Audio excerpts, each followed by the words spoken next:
आज लोहा आणि कंधार या नगर परिषदेच्या निवडणुकीच्या निमित्ताने विजयाचा संकल्प घेण्यासाठी राज्याचे लोकप्रिय कर्तृत्ववान अत्यंत कष्टाळू मुख्यमंत्री आदरणीय देवेंद्रजी फडणवीस हे मंचावर आपल्यासाठी आलेले आहेत। जोरदार टाळ्यांनी सगळ्या लाडक्या बहिणींनी खास आपल्या मुख्यमंत्र्यांचं स्वागत केलं पाहिजे।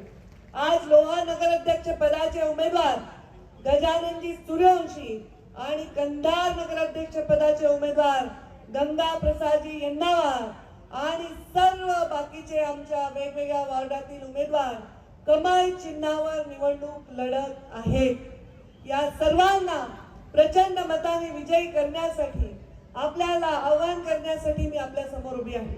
मंचावर विराजमान आमच्या या नांदेड जिल्ह्याचे आणि या राज्याचे प्रमुख नेते, ज्येष्ठ मार्गदर्शक आदरणीय माजी मुख्यमंत्री अशोकरावजी चव्हाण साहेब, सर्व मंचावर आमचे खासदार अजितजी गोपचरे, आमदार तुषार राठोड, आमदार राजेश पवार, संघटन मंत्री संजय कौडगे, उपस्थित सर्व मान्यवर, कारण आपल्याला मुख्यमंत्री महोदयांना ऐकायचंय आणि जास्त वेळ आपला मी घेणार नाही। उपस्थित सर्व मान्यवर आणि येथे उपस्थित टोपी घातलेले, पागोटे घातलेले सर्व वडीलधारी मंडळी आणि अत्यंत उत्साहीमध्ये उपस्थित असलेले माझे युवा बांधव आणि इथे एवढ्या संख्येने उपस्थित असलेल्या माझ्या माय माऊली देवा भाऊंच्या लाडक्या बहिणींनो, मी खरं तर या निवडणुकीच्या प्रचारामध्ये काय बोलू असा मला प्रश्न पडला, कारण स्वतः मुख्यमंत्री आपल्याला शब्द द्यायला आलेला आहे। या भागाच्या या लोहा आणि कंधार या नगरपालिकेच्या निवडणुकीमध्ये फार मोठ्या प्रमाणामध्ये लोकांनी चुरशीने निवडणूक लढवली आहे। मला तर वाटतं इतिहासामध्ये मी जेव्हाही प्रचार आले सगळे उमेदवार हे कमळाच्या फुलावर लढले असं तरी पहिल्यांदा मी बघते आहे। पहिल्यांदा भारतीय जनता पार्टी स्वतःच्या जीवावर ही निवडणूक लढत आहे आणि या निवडणुकीमध्ये आपल्याला देशामध्ये आपण पाहतात, आज देशामध्ये उत्तर प्रदेशमध्ये, हरियाणामध्ये, बिहारमध्ये आत्ताच आपण निवडणुकीचे निकाल पाहिले। सगळ्या देशामध्ये भारतीय जनता पार्टीला लोक स्वीकारत आहेत। अनेक राज्यांमध्ये भारतीय जनता पार्टीचं सरकार आहे। तिसऱ्यांदा देशामध्ये प्रधानमंत्री नरेंद्र मोदी प्रधानमंत्री म्हणून लोकांचा बहुमत घेऊन विराजमान झालेले आहेत आणि मुख्यमंत्री देखील तिसऱ्यांदा शपथ घेऊन आपल्या सगळ्यांची सेवा करण्यासाठी मुख्यमंत्री झालेले आहेत। हा योग पुन्हा पुन्हा येणे नाही। देशात प्रधानमंत्री नरेंद्र मोदी, राज्यात आपल्या सगळ्यांचे लाडके देवा भाऊ, तर आपल्या कंधार लोहामध्ये आपल्या कमळाच्या फुलावर निवडून आलेला नगराध्यक्ष का नाही असा माझा सवाल आहे तुम्हाला। यायला पाहिजे की नाही? दिल्लीमध्ये आपली कुणाची सरकार आहे? कोण आहे दिल्लीत? जोरात बोला ना, आवाज तर लोह्याचा ऐकू द्या। लोहा है की नाही आवाज में? कोण आहे दिल्लीमध्ये?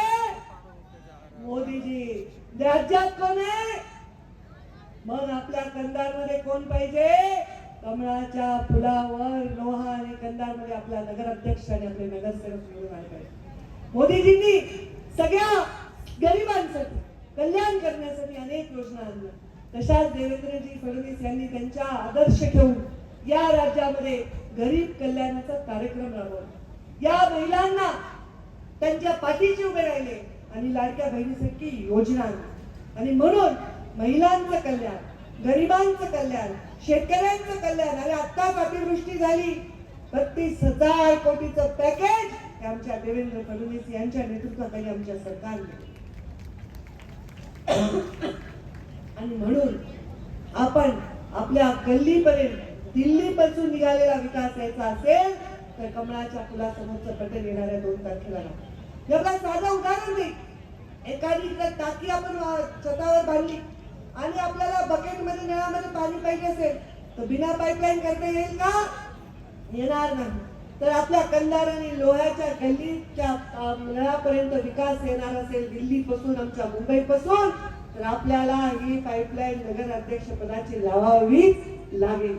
हे शक्तीचं युग आहे आणि स्त्री ही यामध्ये फार महत्वाची आमच्या मोदीजींसाठी, आमच्या देवेंद्रजींसाठी। स्त्रीचं कल्याण, स्त्रीला सबलीकरण हे फार महत्वाचं आहे। आणि म्हणून स्त्रीच्या कल्याणाचं हे युग आहे आणि स्त्रीच्या हातून कल्याणाचं हे युग आहे. या सगळ्या असंख्य बहिणींचा आशीर्वाद नक्कीच आपल्या पाठीशी, आपल्या पक्षाच्या पाठीशी आणि आपल्या संघटनेच्या पाठीशी उभा राहणार आहे. आणि मला विश्वास आहे की एक अत्यंत साधच्या आमचा गंगाप्रसाद तर इतका चळवळीतला सामान्य कार्यकर्ता आहे, त्याला सुद्धा उमेदवारी हे फक्त भाजपमध्येच होऊ शकतं, हे फक्त भारतीय जनता पार्टीमध्येच होऊ शकतं. एका सामान्य कार्यकर्त्याला संधी मिळू शकते. हे स्वतः उदाहरण प्रधानमंत्री आणि मुख्यमंत्री आणि कार्यकर्ता म्हणून काम करायला लागले आणि इथपर्यंत गेलेले आहेत. आणि आपल्या आपले जे नगराध्यक्ष गजानन सुरवंशी यांनी सुद्धा काम केलंय. त्यांनी जो वचननामा मागच्या वेळी प्रकाशित केला त्यातले सर्वच्या सर्व कामं त्यांनी सरकारच्या मदतीने केलेले आहेत आणि म्हणून त्यांना सुद्धा परत संधी देणं हा त्यांचा हक्क आहे. मी आपल्याला विनंती करेन, कमळाच्या फुलासमोरचं बटन दाबून आपण प्रचंड मताने या माझ्या सर्व कॅन्डिडेट्सना विजयी करा. आपलं फार वेळ घेणार नाही, कारण आपल्याला मुख्यमंत्री महोदयांचं भाषण ऐकायचं आहे. मी आपली रजा घेते. धन्यवाद. जय हिंद, जय महाराष्ट्र.